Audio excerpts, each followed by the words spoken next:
And we are back. Welcome to my preview and prediction for tomorrow's Europa Conference League final. We are heading off to Wrocław, I believe is the pronunciation. It wouldn't be a Conference League finale without me once again butchering the pronunciation of something. So let me know if I've got that one right down in the comment section below. We're off to Poland for this Europa Conference League final. As you can see, two teams remain. It is Chelsea and Real Betis. If we're being honest, probably the two biggest names in the competition this year, with the possible exception, of course, of Fiorentina, who Real Betis, of course, beat in the last round. Let's look ahead to the match itself then. As you can see here, Real Betis, who actually finished 15th in the league phase, taking on Chelsea, who finished first overall in the league phase. Before we get into it, as you can see at the top of your screen, 80 out of 152 in terms of my predictions so far in this competition. We actually got all of the semi-final predictions correct, including getting the second leg between Real Betis and Fiorentina spot on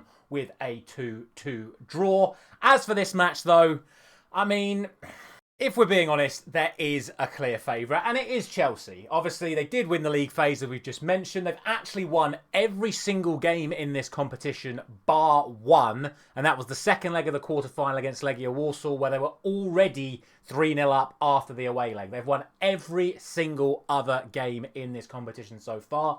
And not only that, they also qualified for the Champions League by finishing fourth in the Premier League at the weekend. Meanwhile, Real Betis failed in that same task, only ended up finishing 6th in Spain, and actually come into this off the back of 5 games in a row without a win. They've had a horrendous end to both their domestic season and in that second leg of the semi-final against Fiorentina, which has meant that they have missed out on Champions League football on the run-up to this match. Now, there are people that will say, well, hang on a minute, they didn't play their full first team in all of those matches. In fact, they didn't play them in many of those matches. But in terms of the big matches, when it comes to qualifying for the Champions League from La Liga, they did play their first team and they did fail to win those matches. So that's a little bit of a negative for Real Betis coming into this game against Chelsea, who, to be fair to them, are on an incredibly good run of form themselves at the moment. They've won 4 of the last 5.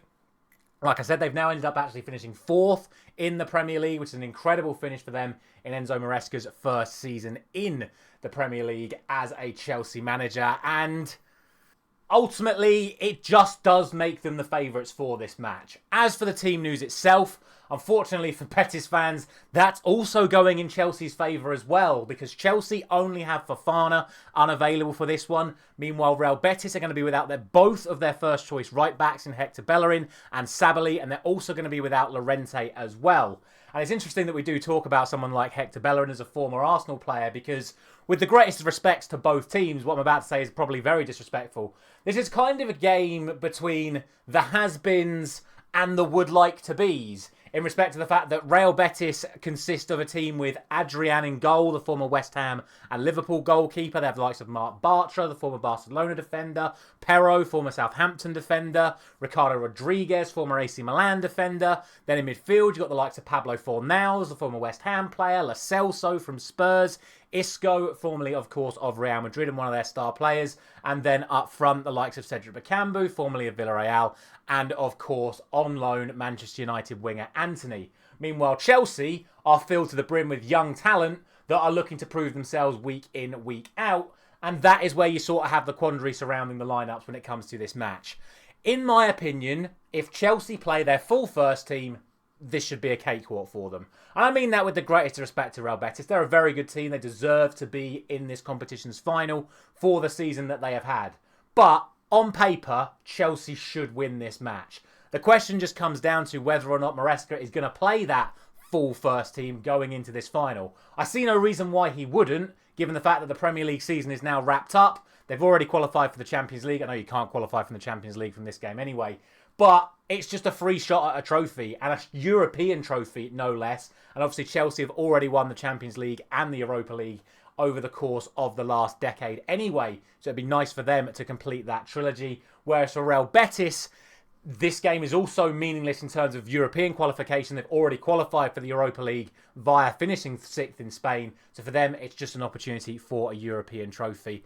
But like I say, it just comes down to that Chelsea lineup. If Maresca, for whatever reason, does rotate some players out after they played at the weekend, then maybe Betis do stand some chance here. But in my opinion, it's just Chelsea's game to lose. I just think they're a better team. And ultimately, I expect them to win this game. And I think most people do expect Chelsea to win this game. Like I say, players to watch out for in terms of a Betis perspective, Isco and Anthony. But again, the quality that Chelsea have with the likes of Palmer and Enzo Fernandez and obviously Reece James, Cucurella, the back.